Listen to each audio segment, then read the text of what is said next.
Welcome my dear little friends. দেখো, আজকে আমরা যে টপিকটা নিয়ে আলোচনা করব সেই টপিকটা হচ্ছে টাইপস অফ কেমিক্যাল রিয়াকশান, অর্থাৎ কিনা কি কি ধরনের রাসায়নিক বিক্রিয়া আছে। দেখো, আমি খুব সহজ সহজ কিছু এক্সাম্পল দিয়ে তোমাদেরকে কি কি ধরনের রাসায়নিক বিক্রিয়া আছে সেই বিষয়টা বুঝিয়ে দেওয়ার চেষ্টা করছি। প্রথমেই বলে রাখি, তোমরা কিন্তু অলরেডি অনেক ধরনের রাসায়নিক বিক্রিয়া এবং রাসায়নিক সমীকরণ, বিক্রিয়ক পদার্থ, বিক্রিয়াজাত পদার্থ এইসব বিষয়গুলোর সঙ্গে পরিচিত হয়ে গেছো। ফলে বিভিন্ন ধরনের রাসায়নিক বিক্রিয়া কি কি হতে পারে সেগুলো সম্বন্ধে আমাদের আলোচনাটা আশা করি তোমাদের সকলের কাছেই বোধগম্য হবে। চলো শুরু করা যাক আমাদের আজকের টপিক, অর্থাৎ কিনা টাইপস অফ কেমিক্যাল রিয়াকশান বা রাসায়নিক বিক্রিয়ার প্রকারভেদ বা কি কি ধরনের রাসায়নিক বিক্রিয়া রয়েছে। দেখো, ফার্স্টেই যেখানে আমি আমার আঙুলটাকে রেখেছি, দেখো ফার্স্ট রিয়াকশানটাকে বলা হচ্ছে কম্বিনেশন রিয়াকশান। কম্বিনেশন মানে হচ্ছে প্রত্যক্ষ সংযোগ বা সংযোগ বলতে পারো। ঠিক আছে, এখন সংযোগের মধ্যে কি কি উদাহরণগুলো আছে একটু দেখে নাও। এই উদাহরণগুলো সম্বন্ধে তোমরা দেখো সকলেই কিন্তু অল্প বিস্তর পরিচিত হয়ে গেছো। হাইড্রোজেন অক্সিজেনযুক্ত জল উৎপন্ন করলো, এখানে দেখো H2O2 আর উৎপন্ন হচ্ছে H2O। ব্যালেন্স করার জন্য এটার আগে দুই বসানো হয়েছে। এবার পরমাণু সংখ্যা অনুসারে ব্যালেন্সগুলো দেখে নাও। দেখো, হাইড্রোজেনের বাঁ দিকে 4টে পরমাণু আছে, ডান দিকেও দেখো 2 দুগুণে 4টে পরমাণু আছে। অক্সিজেনের বাঁ দিকে 2টো পরমাণু আছে, এদিকেও দেখো যেহেতু H2O তার আগে 2 আছে, তার মানে কি অক্সিজেনেরও 2টো পরমাণু হয়ে গেল এখান থেকে। তার মানে আমার আলটিমেট বাঁ দিক ডান দিকের হাইড্রোজেন অক্সিজেন পরমাণুর সংখ্যা ব্যালেন্সড হয়ে গেল কিন্তু। নেক্সট এক্সাম্পল যেটা আছে, দেখো ম্যাগনেশিয়ামকে অক্সিজেনের পরিবেশে তুমি দহন করছো, অর্থাৎ কিনা 2Mg+O2 is equal to 2MgO। এটাও দেখো বাদিক ডান দিকের পরমাণু সংখ্যার মধ্যে ব্যালেন্স করা আছে, অর্থাৎ কিনা ম্যাগনেশিয়াম অক্সিজেনের সঙ্গে সরাসরি সংযুক্ত হয়ে ম্যাগনেশিয়াম অক্সাইড উৎপন্ন করলো। ঠিক আছে, এই যে দুটো এক্সাম্পল দেখতে পাচ্ছ, এই দুটো এক্সাম্পলেই তুমি দেখতে পেলে যে দুটি মৌল পরস্পরের সাথে যুক্ত হলো, অর্থাৎ কিনা two elements participate in this combination reaction. এবার শুধুমাত্র এলিমেন্ট নয়, কম্পাউন্ড অর্থাৎ যৌগও কিন্তু এই কম্বিনেশন বিক্রিয়ায় পার্টিসিপেট করতে পারে। দেখো লাস্ট যে এক্সাম্পলটা রয়েছে, দেখো কার্বন মনোক্সাইড অক্সিজেনের সঙ্গে যুক্ত হয়ে কার্বন ডাইঅক্সাইড তৈরি করছে।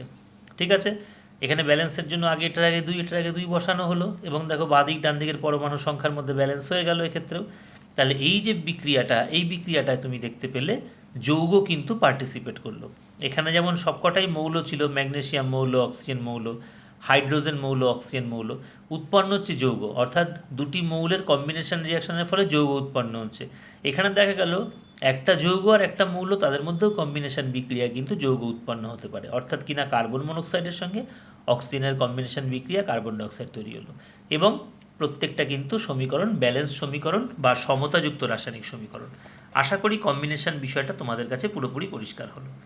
ঠিক আছে, চলে আসি নেক্সট টাইপের রিয়াকশান, অর্থাৎ রাসায়নিক বিক্রিয়া। 2 নম্বর দেখো দেওয়া আছে ডিকম্পোজিশন, অর্থাৎ কিনা বিয়োজন। এটা ছিল হচ্ছে সংযোজন, এটা হচ্ছে বিয়োজন। বিয়োজনের এক্সাম্পলটা দেখো কি দেওয়া আছে। ঠিক এই বিক্রিয়াটার দেখো রিভার্স রিয়াকশান বা বিপরীত বিক্রিয়া। জল, তাকে ইলেকট্রোলিসিস বা তড়িৎ বিশ্লেষণ করলে পরে দেখো হাইড্রোজেন অক্সিজেন দুটো গ্যাস উৎপন্ন হয়েছে। ব্যালেন্স করা আছে সমীকরণ, আশা করি ব্যালেন্স আমাকে বোঝাতে হবে না।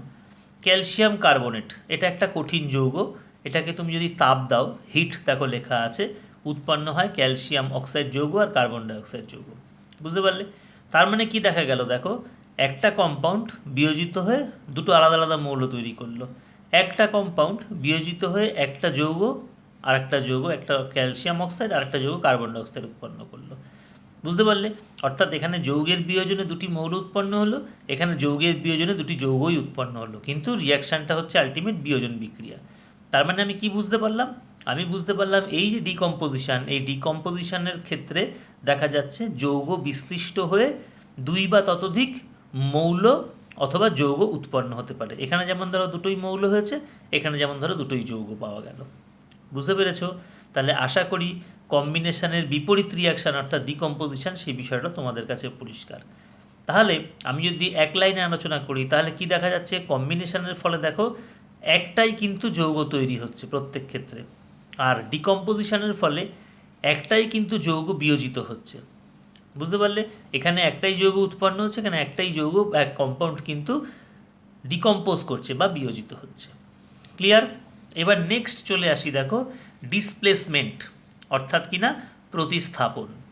ঠিক আছে, ডিসপ্লেসমেন্টের বাংলাটা হচ্ছে প্রতিস্থাপন। আমি তোমাদের ইংলিশটা এই কারণে বলছি যে তোমরা এখন থেকেই ইংরেজি টার্মগুলোর সাথে যাতে অল্প অল্প পরিচিত হতে পারো, কারণ যেহেতু বিষয়টা বিজ্ঞানের ক্ষেত্রে হায়ার স্টাডিজের ক্ষেত্রে ইংলিশ ভার্সানটা থাকলে পরে দেখবে তোমাদের অনেক সুবিধা হবে, কারণ পরবর্তী ক্ষেত্রে তোমরা যখন কলেজে যাবে তখন দেখবে ভালো ভালো যে বইগুলো আছে ওই জন্য সবগুলো ইংলিশে লেখা থাকে। ওই জন্য এখন থেকে ইংলিশ টার্মগুলোর সঙ্গে তোমরা যেন একটু পরিচিত হতে পারো, সেই জন্য আমি কিন্তু ইংলিশ টার্মগুলো দিয়ে সেটার বাংলা করে তোমাদেরকে বিষয়গুলো বোঝানোর চেষ্টা করছি। নেক্সট আমরা চলে আসলাম হচ্ছে ডিসপ্লেসমেন্ট। এবার ডিসপ্লেসমেন্ট বিষয়টা বুঝতে গেলে পরে ডিসপ্লেসমেন্ট হোক বা ডাবল ডিসপ্লেসমেন্ট হোক, এই দুটো বিষয় একটু, ডাবল ডিসপ্লেসমেন্ট ছাড়ো, যদি স্পেশালি ডিসপ্লেসমেন্ট এই বিষয়টা যদি তোমরা বুঝতে চাও, এই বিষয়টা বুঝতে গেলে তোমাদের একটা কথা আমি বলেছিলাম তড়িৎ রাসায়নিক শ্রেণী, সেই তড়িৎ রাসায়নিক শ্রেণীটা সম্বন্ধে একটু আমরা ধারণা করে নিই। চলো তড়িৎ রাসায়নিক শ্রেণী বিষয়টা একটুখানি বুঝে নিই। দেখো অ্যাট প্রেজেন্ট আমার ক্যামেরাটা যে ছবিটার উপরে ফোকাস করা আছে সেখানে দেখতে পাচ্ছ ইলেকট্রোকেমিক্যাল সিরিজ লেখা আছে, অর্থাৎ কিনা এটা হচ্ছে তড়িৎ রাসায়নিক শ্রেণী বলা হয়। দেখতে পাচ্ছ কতগুলো এলিমেন্ট বা মৌলের একটা সিরিজ দেখতে পাচ্ছ, ওপর থেকে নিচে অবধি পরপর পরপর কতগুলো মৌলকে সাজানো আছে দেখতে পাচ্ছ, এবং মৌলগুলোর ওপরে একদম টপে যে মৌলটা আছে, অর্থাৎ কিনা মৌলগুলোর পাশাপাশি নাম লিখে দেওয়া আছে, দেখো এই সিম্বল বা চিহ্নগুলো দিয়ে পাশাপাশি তোমাদের সুবিধার জন্য আমি নামগুলো লিখে দিয়েছি সব কটার। ঠিক আছে, আর দেখো একদম টপে যে এলিমেন্ট বা মৌলটা আছে অর্থাৎ কিনা পটাশিয়াম, তার পাশে লিখেছি মোস্ট রিঅ্যাক্টিভ, আর একদম বটমে যে মৌলটা বা এলিমেন্টটা আছে অর্থাৎ কিনা AU গোল্ড অরাম, সেটা হচ্ছে লিস্ট রিঅ্যাক্টিভ অর্থাৎ কিনা সব থেকে কম সক্রিয়। বুঝতে পারলে? আর দেখো এইখানে একটা অ্যারো দিয়ে লেখা আছে রিঅ্যাক্টিভিটি ডিক্রিজেস, অর্থাৎ কিনা তুমি যত ওপর থেকে নিচের দিকে নামতে থাকবে তত কিন্তু এই এলিমেন্টগুলোর কিন্তু রিঅ্যাক্টিভিটি বা সক্রিয়তা কিন্তু আস্তে আস্তে কমতে থাকবে। ঠিক আছে, এইবার দেখো এই যে সিরিজটা আছে এই সিরিজটা একটা বৈশিষ্ট্য রয়েছে, হাইড্রোজেনকে স্ট্যান্ডার্ড ধরা হয়। হাইড্রোজেনের ওপরে যে এলিমেন্টগুলো রয়েছে সেই এলিমেন্টগুলোকে দেখো আমি দুটো ক্যাটাগরিতে ভাগ করেছি। পটাশিয়াম থেকে ম্যাগনেসিয়াম অবধি দেখো একটা কালার করা আছে, অ্যালুমিনিয়াম থেকে লেড অবধি দেখো আর একটা কালার করা আছে। আর হাইড্রোজেনের তলায় যে এলিমেন্টগুলো আছে সেগুলোকে সবকটাকে দেখো ব্লু কালার দিয়েছি আমি, তার মানে এগুলোর নেচার এক, গ্রিন কালার এগুলোর নেচার অনেকটা এক, আর অরেঞ্জ কালার এগুলোর নেচারটা অনেক রকম এক। এখন কি নেচার সেটা একটুখানি তোমাদের সামনে আমি পরিষ্কার করি। দেখো অরেঞ্জ কালার যে এলিমেন্টগুলো রয়েছে অর্থাৎ কিনা পটাশিয়াম, সোডিয়াম, ক্যালসিয়াম, ম্যাগনেসিয়াম, এগুলো হচ্ছে হাইলি ইলেকট্রোপজিটিভ।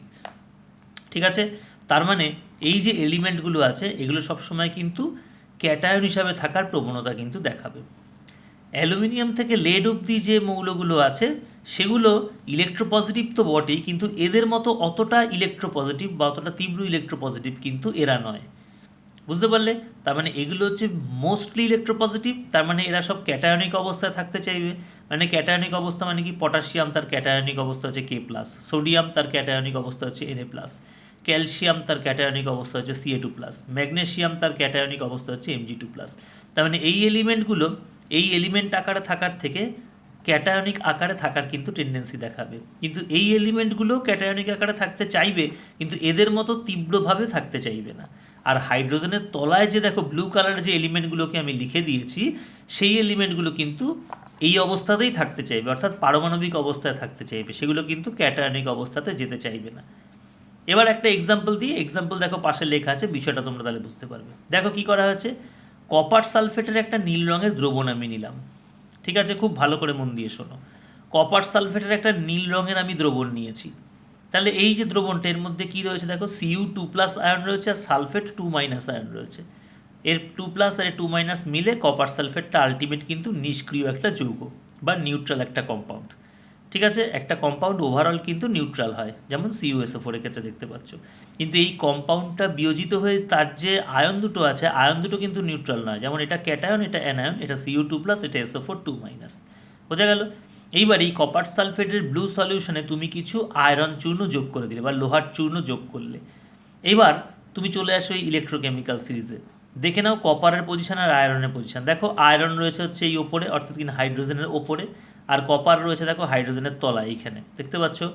আমি কি বললাম, হাইড্রোজেনের ওপরে যারা থাকবে তারা হচ্ছে বেশি ইলেকট্রোপজিটিভ, আর হাইড্রোজেনের তলায় যারা থাকবে তারা কিন্তু খুব কম ইলেকট্রোপজিটিভ, তারা পারমাণবিক অবস্থাতেই থাকতে চাইবে। এবার দেখো এই যে অবস্থাটা ছিল এই সমীকরণটার ক্ষেত্রে, সিইউটা 2+ আকারে ছিল আর এফিটা 0 অবস্থায় ছিল, কারণ এফি হচ্ছে একটা মুক্ত মৌল।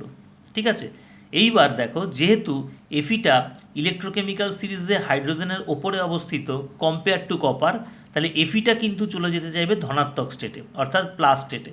তাহলে এ 0 থেকে প্লাসে যাওয়ার কিভাবে যাবে, এ করবে কি কপারটাকে কপার সালফেট থেকে রিপ্লেস করবে বা প্রতিস্থাপন করবে। দেখো কপারকে প্রতিস্থাপন করে দিয়ে ফেরাস সালফেট উৎপন্ন হয়ে গেল FeSO4, আর কপারটা বেরিয়ে এলো একটা নিস্তরিত মৌল হিসাবে, দেখো সিইউ। এবার কপার তো নিস্তরিতই থাকতে চায়, কারণ কপারের পজিশন দেখো তড়িৎ রাসায়নিক শ্রেণীতে হাইড্রোজেনের তলায়।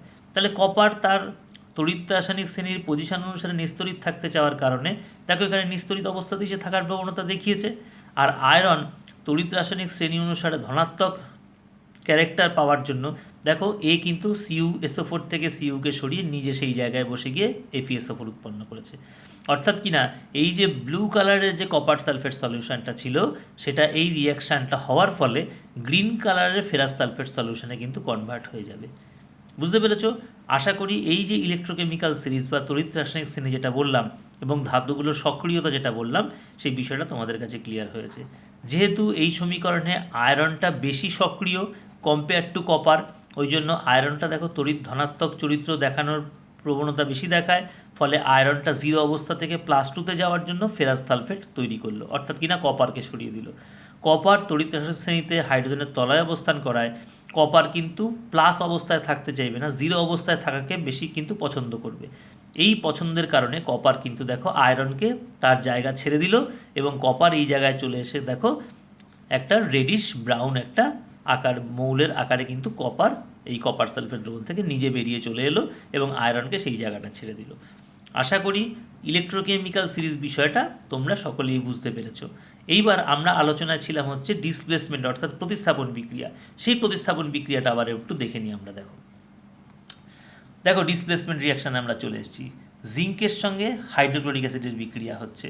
ঠিক আছে, জিঙ্ক আমরা জানি তড়িৎ রাসায়নিক শ্রেণীতে, দেখো জিঙ্কের পজিশনটা কোথায়, দেখো তড়িৎ রাসায়নিক শ্রেণীতে জিঙ্কের অবস্থান কিন্তু হাইড্রোজেনের ওপরে, হাইড্রোজেন কিন্তু জিঙ্কের থেকে তলায় আছে। তার মানে জিঙ্ক হচ্ছে বেশি ইলেকট্রোপজিটিভ অর্থাৎ বেশি সক্রিয় ধাতু। তাহলে জিঙ্কের প্রবণতাই হচ্ছে কোনো কম্পাউন্ড থেকে হাইড্রোজেনকে সরিয়ে দেওয়া, ঠিক যেটা ঘটেছে হচ্ছে তোমার এই রিয়াকশানটার ক্ষেত্রে। দেখতে পাচ্ছ, দেখো জিঙ্ক HCl থেকে অর্থাৎ হাইড্রোক্লোরিক অ্যাসিড থেকে হাইড্রোজেনকে সরিয়ে নিজে সেই জায়গা দখল করে নিয়েছে এবং ZnCl2 তৈরি হলো, আর এই হাইড্রোজেনটা বেরিয়ে গেল হচ্ছে H2 হিসাবে। বুঝতে পেরেছো? এখানে HCl এর মধ্যে হাইড্রোজেনটা কিন্তু H+ আকারে ছিল, কিন্তু যখনই হাইড্রোজেনটা মুক্ত মৌল তৈরি করলো তখন কিন্তু এটা 0 হয়ে গেল। বুঝতে পারলে কি বললাম? আর জিঙ্কটা এখানে 0 অবস্থাতে ছিল যেহেতু মুক্ত ছিল, কিন্তু যখনই এই কম্পাউন্ডের মধ্যে জিঙ্কটা প্রবেশ করলো তখন কিন্তু Znটা 2+ হিসাবে চলে আসলো, অর্থাৎ কিনা জিঙ্ক যে ইলেকট্রোপজিটিভ সেই ZnCl2 গঠনের মাধ্যমে সেই ব্যাপারটাকেই আমরা সমর্থনটা পেলাম। অর্থাৎ জিঙ্ক 0 থেকে Zn2+ হয়ে গেল, ZnCl2 কম্পাউন্ডের মধ্যে হাইড্রোজেন H+ থেকে 0 হয়ে গেল H2 এলিমেন্ট বা মৌলটার মধ্যে। আশা করি ডিসপ্লেসমেন্ট বিষয়টা তোমাদের কাছে পরিষ্কার। কেন ডিসপ্লেসমেন্ট বা প্রতিস্থাপন বললাম? হাইড্রোজেন প্রতিস্থাপিত হয়েছে কার দ্বারা? জিঙ্ক দ্বারা। ফলে জিঙ্ক এখানে ঢুকে গেছে আর এই যে হাইড্রোজেনটা 2H ছিল সেটা H2 হিসাবে দেখো বেরিয়ে চলে গেল। বুঝতে পেরেছো? আশা করি ডিসপ্লেসমেন্ট বিষয়টা নিয়ে তোমাদের কারোর কাছে কোনো সমস্যা থাকবে না। নেক্সট 4 নম্বর রিয়াকশান আমরা চলে আসছি, ডবল ডিসপ্লেসমেন্ট, প্রতিস্থাপন। ঠিক আছে, দেখো কিছুই নয়, একদমই সহজ। সিলভার নাইট্রেট একটা কম্পাউন্ড বা একটা যৌগ নেওয়া হলো, তার সঙ্গে HCl এর বিক্রিয়া হচ্ছে। এই অ্যারোটাকে খুব ভালো করে খেয়াল করো।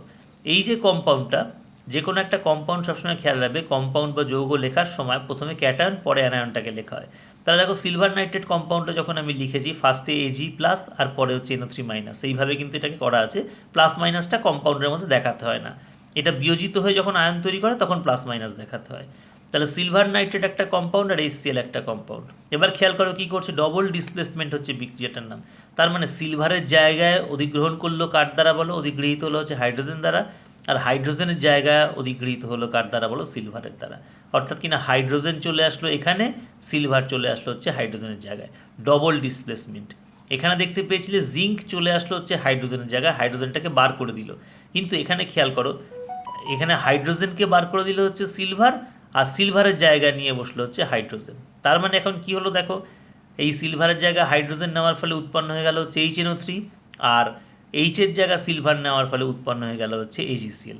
এবার এই যে এজিসিএল তৈরি হলো, এই এজিসিএলটা কিন্তু সঙ্গে সঙ্গে একটা এই বিক্রিয়াটা হওয়ার সাথে সাথে সিলভার ক্লোরাইডের একটা সাদা অধক্ষেপ সাথে সাথে পড়ে যায়। দেখো একটা অধক্ষেপের চিহ্ন এখানে দেওয়া আছে।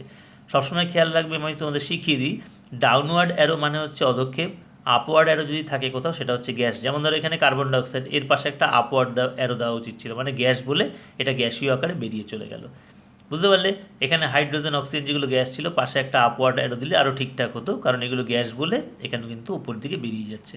আর যার অধক্ষেপ পড়ে বা প্রেসিপিটেট পড়ে তার ক্ষেত্রে এরকম ডাউনওয়ার্ড অ্যারো দিতে হয়। আশা করি ডাবল ডিসপ্লেসমেন্ট বিষয়টা কিন্তু তোমাদের কাছে পুরোপুরি পরিষ্কার। দুটোই দুজনের দ্বারা কিন্তু ডিসপ্লেস হলো বা প্রতিস্থাপিত হলো। ঠিক আছে। আর লাস্ট ক্যাটাগরি যে বিক্রিয়া আছে, লাস্ট ক্যাটাগরির বিক্রিয়া, এটা সম্বন্ধে তোমরা কিন্তু অলরেডি পরিচিত, অর্থাৎ কিনা রেডক্স বা জারণ বিজারণ বিক্রিয়া। রেডক্স বা জারণ বিজারণ বিক্রিয়া তোমাদেরকে আগে আমি বলেছি আগে একটা ভিডিওতে, চলো এখানে আর একটু ক্লিয়ার করে দিই। দেখো কিউপ্রিক অক্সাইড একটা যৌগ, তার উপর দিয়ে হাইড্রোজেনকে পাস করানো হচ্ছে। ঠিক আছে। হাইড্রোজেনের সঙ্গে অক্সিজেন যুক্ত হয়ে গিয়ে জল তৈরি হয়ে গেল, আর কপারটা দেখো মুক্ত হয়ে গেল। ঠিক আছে। এখানেও কপার মুক্ত হওয়ার রিজন কিন্তু ইলেকট্রোকেমিক্যাল সিরিজ। দেখো কপার সিইউও, এই যে কম্পাউন্ডটা আছে, এই কম্পাউন্ডটার মধ্যে কপার কী অবস্থায় ছিল, অক্সিজেন হচ্ছে -2, তাকে নিউট্রাল করলো কপারের +2, তার মানে কপারটা +2 অবস্থায় ছিল। এবার তুমি জানো কপার যেহেতু হাইড্রোজেনের তলায় অবস্থান করে ইলেকট্রোকেমিক্যাল সিরিজে, একটু দেখে নিই। দেখো আরেকবার দেখিয়ে নিচ্ছি, এই দেখো কপার হাইড্রোজেনের নিচে অবস্থান করছে, দেখতে পাচ্ছ? তার মানে কপারটা কিন্তু প্লাস অবস্থায় থাকাটাকে প্রেফারেন্স দেবে না, কপারটা নিউট্রাল অবস্থায় থাকাটাকে বেশি পছন্দ করবে। দেখো এখানে চলে আসো, দেখো তাই হয়েছে। সিইউও কম্পাউন্ডের মধ্যে কপারটা +2 স্টেটে ছিল, সেখান থেকে দেখো মুক্ত হয়ে গেছে যখন, তার মানে সে 0 স্টেটে চলে আসলো। ঠিক আছে। আর এই যে অক্সিজেনটা ছিল তার সাথে, সেই অক্সিজেনটা চলে আসলো হাইড্রোজেনের সঙ্গে, উৎপন্ন হলো হচ্ছে জল। এবার এটাকে রিডাকশান, এটাকে অক্সিডেশন বলা হচ্ছে, সেটা তোমাদেরকে আগেও বলেছি, এখন আরেকবার একটু বলে দিচ্ছি যেহেতু প্রসঙ্গক্রমে এলো। দেখো এখান থেকে অক্সিজেন অপসারিত হয়েছে। আমরা জানি কোনো একটা যৌগ থেকে অক্সিজেনের অপসারণ মানে সেটা হচ্ছে বিজারণ বিক্রিয়া। তাহলে দেখো এটাকে আমি বিজারণ বলে মার্ক করেছি, রিডাকশান। ঠিক আছে। আর কোনো একটা মৌল বা যৌগের সাথে অক্সিজেন যুক্ত হওয়া মানে অক্সিডেশন বা জারণ। দেখো এই হাইড্রোজেনের সঙ্গে অক্সিজেন যুক্ত হয়ে গিয়েই তো জল তৈরি হলো, এই কারণে এই রিয়াকশানটাকে আমি কি দেখাচ্ছি, অক্সিডেশন বা জারণ বিক্রিয়া। বুঝতে পারলে?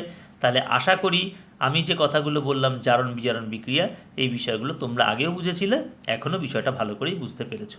ঠিক আছে। তাহলে দেখো আজকের টোটাল ক্লাসটায় আমরা যেটা আলোচনা করলাম, আশা করি পুরো বিষয়টা তোমাদের কাছে পরিষ্কার হয়েছে। তাহলে এই টোটাল ভিডিওটায় আমি তোমাদের সামনে রিপ্রেজেন্ট করার চেষ্টা করলাম টাইপস অফ কেমিক্যাল রিয়াকশন, অর্থাৎ কিনা কী কী ধরনের রাসায়নিক বিক্রিয়া হয়, কম্বিনেশান বা কী হলো বলো সংযোগ, ডিকম্পোজিশন বা কী হলো বলো বিয়োজন। কম্বিনেশনের ক্ষেত্রে কি দেখলাম, দুটো মৌল বা একটা মৌল একটা যৌগ পরস্পরের সঙ্গে যুক্ত হয়ে কিন্তু যৌগ তৈরি করতে পারে, যৌগ কিন্তু একটাই উৎপন্ন হলো। ডিকম্পোজিশনের ক্ষেত্রে কি দেখলাম, একটাই যৌগের কিন্তু বিয়োজন হলো, হয়ে গিয়ে দুটো মৌলও তৈরি হতে পারে বা যৌগও তৈরি হতে পারে। ঠিক আছে। নেক্সট দেখলাম হচ্ছে ডিসপ্লেসমেন্ট বা প্রতিস্থাপন, কোনো একটা যৌগের মধ্যস্থ কোনো একটা মৌলকে বা আয়নকে সরিয়ে অন্য একটা মৌল সেই জায়গাটা অধিগ্রহণ করছে, ডিসপ্লেসমেন্ট। নেক্সট পড়লাম হচ্ছে ডাবল ডিসপ্লেসমেন্ট, অর্থাৎ কিনা দুটো যৌগ পরস্পর বিক্রিয়া করছে, দুটো যৌগেরই ক্যাটায়ন দুটো একে অপরের জায়গা অধিগ্রহণ করলো, ডাবল ডিসপ্লেসমেন্ট। আর লাস্ট আমরা কী টাইপের রিয়াকশান পড়লাম, রেডক্স রিয়াকশান বা জারণ বিজারণ বিক্রিয়া। আশা করি আমার এই ভিডিওটা দ্বারা বিভিন্ন ধরনের রাসায়নিক বিক্রিয়ার যে উদাহরণ এবং বিষয়গুলো তোমাদের সামনে আমি রিপ্রেজেন্ট করার চেষ্টা করলাম, সেই বিষয়টা তোমাদের কাছে পুরোপুরি ক্লিয়ার হয়েছে। আর লাস্ট আরেকটা কথা বলে দিচ্ছি, এই যে ইলেকট্রোকেমিক্যাল সিরিজটা আমি তোমাদেরকে বলেছি, এই ইলেকট্রোকেমিক্যাল সিরিজের কিন্তু এই যে এলিমেন্টগুলো অর্থাৎ মৌলগুলো ওপর থেকে নিচে আছে, এই সিরিজটা কিন্তু একটু পরপর মৌলগুলোকে তোমাদের মুখস্থ রাখতে হবে। পটাশিয়ামের পর সোডিয়াম, সোডিয়ামের পর ক্যালসিয়াম, ক্যালসিয়ামের পর ম্যাগনেসিয়াম, তারপরে অ্যালুমিনিয়াম, এইভাবে পরপর কিন্তু এই সিরিজটা একটু মুখস্থ রাখতে হবে। এই সিরিজটা মুখস্থ রাখার সুবিধা হচ্ছে এটা, তাহলে যে কোনো রিয়াকশানে কে কার দ্বারা প্রতিস্থাপিত হবে। যেমন দেখো এটাও একটা প্রতিস্থাপন বিক্রিয়া কিন্তু, ঠিক আছে, প্রতিস্থাপন না, কপার প্রতিস্থাপিত হয়েছে কার দ্বারা, আয়রন দ্বারা। বুঝতে পারলে? কপার প্রতিস্থাপিত হচ্ছে আয়রন দ্বারা, কপারটা সরে গেছে। ঠিক আছে। এবার এই যে প্রতিস্থাপনটা কেন হলো সেটার ব্যাখ্যাটা করতে গেলে আমাকে কিন্তু পরপর এই ইলেকট্রোকেমিক্যাল সিরিজের এলিমেন্টগুলোকে কিন্তু সাজিয়ে নিতে হবে, কারণ যদি না আমি পরপর সাজাই বা সাজাতে যদি ভুল করি তাহলে এর ব্যাখ্যাটা কিন্তু আমরা করতে পারবো না। এর ব্যাখ্যাটা কী ছিল, যে হাইড্রোজেনকে আমি একটা স্ট্যান্ডার্ড ধরবো, হাইড্রোজেনের ওপরে যে এলিমেন্টগুলো আছে সেগুলো হচ্ছে ধনাত্মক অবস্থায় থাকার প্রবণতা দেখাবে, হাইড্রোজেনের তলায় যে এলিমেন্টগুলো আছে সেগুলো পারমাণবিক অবস্থায় থাকার প্রবণতা দেখাবে। হাইড্রোজেনের ওপরে থাকা মৌলগুলো যারা তড়িৎ ধনাত্মক ধর্ম বিশিষ্ট হয় তাদের মধ্যে তড়িৎ ধনাত্মক অবস্থায় থাকার প্রবণতার কিছু পার্থক্য আছে। যেমন পটাশিয়াম থেকে ম্যাগনেসিয়াম পর্যন্ত মৌলগুলি তীব্র তড়িৎ ধনাত্মক, তার মানে তারা ধনাত্মক অবস্থায় থাকবেই থাকবে। কিন্তু অ্যালুমিনিয়াম থেকে লেড অবধি মৌলগুলো ধনাত্মক অবস্থায় থাকতে পারে আবার নাও থাকতে পারে। যেমন তোমরা ধরো কথার কথা বলছি আয়রনকে তোমরা যে এমনি নর্মাল যে তোমরা লোহাকে দেখো, লোহা কি এফি হিসাবেই তো আছে, ধনাত্মক কি আছে, ধনাত্মক নয়। লেড বা সীসা দেখো, লেড অবস্থায় আছে। অ্যালুমিনিয়াম, বাড়িতে অ্যালুমিনিয়ামের বাসনপত্র থাকে, ওটা কী হিসাবে আছে, অ্যালুমিনিয়াম হিসাবেই আছে, ঠিক আছে। আবার এদের ধনাত্মক অবস্থাও কিন্তু দেখতে পাওয়া যায়, বিভিন্ন যৌগ আছে যাদের মধ্যে এগুলোকে কিন্তু ধনাত্মক অবস্থা কিন্তু দেখা যায়। কিন্তু এই যে এলিমেন্টগুলো রয়েছে অর্থাৎ কিনা পটাশিয়াম, সোডিয়াম, ক্যালসিয়াম, ম্যাগনেসিয়াম, এগুলো কিন্তু মুক্ত অবস্থায় প্রকৃত থাকে না, সবসময় এগুলোকে যৌগ অবস্থাতে পাবে। যেমন ধরো আমরা যে লবণটা খাই বাড়িতে, খাদ্য লবণ NaCl, তার মানে এনএটা সে এখানে কী হিসাবে আছে দেখো, সিএল এর সঙ্গে যুক্ত হয়ে NaCl কম্পাউন্ড হিসাবে আছে। মুক্ত সোডিয়ামকে কিন্তু পাওয়া খুব মুশকিল, ঠিক আছে, খুব রিঅ্যাক্টিভ হয় এই সমস্ত এলিমেন্টগুলো। ক্যালসিয়াম মুক্ত অবস্থায় পাওয়া খুব মুশকিল, ম্যাগনেসিয়াম মুক্ত অবস্থায় পাওয়া খুব মুশকিল, কারণ এরা সবাই তীব্র তড়িৎ ধনাত্মক হওয়ার জন্য এরা কিন্তু ক্যাটায়নিক অবস্থায় থাকাটাকে বেশি পছন্দ করে, ঠিক আছে, বা প্রেফারেন্স দেয়। তার মানে এরা হলো তীব্র তড়িৎ ধনাত্মক, অর্থাৎ কিনা এনিহাও এরা প্লাস অবস্থায় যাওয়ার চেষ্টা করবে।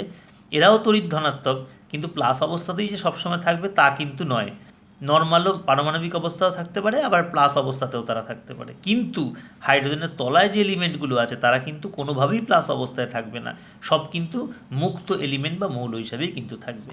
আশা করি আজকের এই টোটাল ভিডিওটায় তোমাদের যে বিষয়বস্তুগুলো তোমাদের সামনে উপস্থাপিত করলাম সেটা তোমাদের কাছে সুপার ক্লিয়ার হয়েছে। তোমরা ভালো করে আমার ভিডিওটা মন দিয়ে দেখো এবং এই যে কেমিক্যাল রিয়াকশানগুলো আছে, কেমিক্যাল রিয়াকশানগুলো ভালো করে খাতায় লিখে নিয়ে একটু প্র্যাকটিস করো, এবং বিষয়বস্তুটা যেটা বোঝানোর চেষ্টা করলাম অর্থাৎ কিনা ক্যাটেগরি ওয়াইজ যে রিয়াকশানগুলোকে ভাগ করলাম সেই রিয়াকশানের ভাগটা তোমাদের কাছে ক্লিয়ার হলো কিনা সেটা ভালো করে রিয়েলাইজ করার চেষ্টা করো। ওকে, আজ তাহলে আমি এখানেই শেষ করলাম। আশা করি আমার অনলাইন ক্লাসগুলো তোমাদের ভালো লাগছে।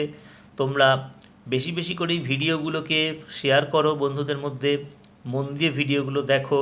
এই লকডাউন সিচুয়েশানে যেহেতু তোমরা ঘরে বন্দি অবস্থায় রয়েছো, তোমরা এই ভিডিওগুলো যদি ভালো করে মন দিয়ে দেখো তাহলে দেখবে তোমাদের মনে হবে ক্লাসরুম সিচুয়েশানের মতোই তোমরা কিন্তু বিষয়গুলোকে রিয়েলাইজ করতে পারছো। শুধু মন দিয়ে সময় দিয়ে ভিডিওগুলোকে একটুখানি দেখো, আর যে ভিডিওর বিষয়বস্তু যেগুলো থাকবে সেগুলো একটু একটু খাতায় লিখে লিখে প্র্যাকটিস করো, তাহলে দেখবে পুরো বিষয়টাই খুব সহজেই তোমরা মেমোরাইজ করে ফেলতে পারবে। আজ এখানেই শেষ করলাম।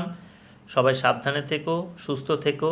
নেক্সট ক্লাসে আবার তোমাদের জন্য নতুন কোনো একটা টপিকের উপর এরকম ইউটিউব ভিডিও নিয়ে আমি উপস্থিত থাকব। আজ এখানেই শেষ করছি।